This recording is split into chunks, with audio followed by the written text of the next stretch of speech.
Hong Kong was such a big, challenging sequence for us that we did it last.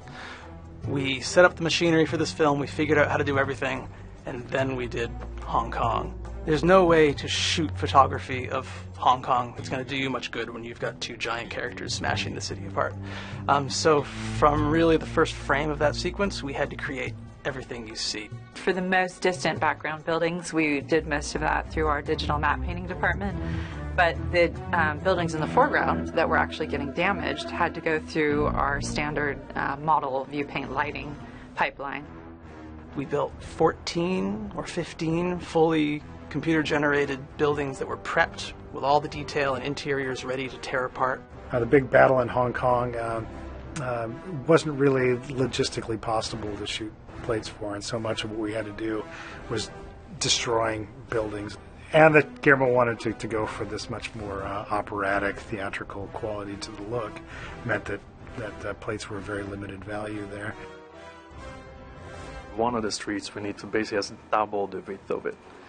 For another street we need to replace a few buildings because we're not allowed to show a building that say gets destroyed, for example. It's raining and you've got these characters who are fighting, so they're knocking down buildings.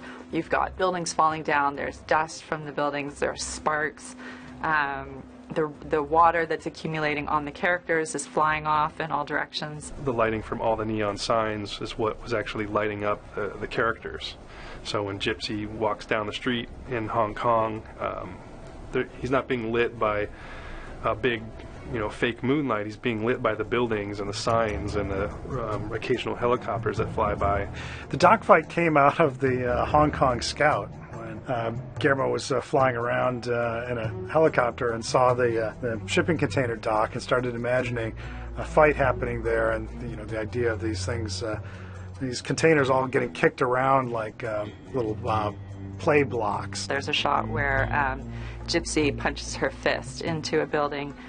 We decided to approach that with miniature work, and we went to 3210 Studios, which is here in San Rafael. For the sequence, we created, I believe, 14 fully realized cubicles. What we were able to do was print a lot of the elements on the 3D printer. We had practical scale lighting on set. We had the drop ceilings. We had to come up with material engineering to make sure that everything broke according to the way that a real thing would break.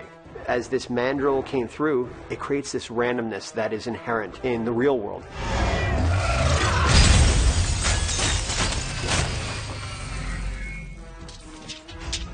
Guillermo has presented this fantastic story point. Here's Gypsy with a baseball bat, only it's a oil tanker. And we say, but it doesn't work with an oil tanker. An oil tanker is 5 times bigger than Gypsy Danger. Can't use it as a baseball bat. And he says, doesn't matter. Make the tanker work. The tanker in the street fight sequence is not at all shaped like a tanker. But in the end, that baseball bat freighter works like a dream.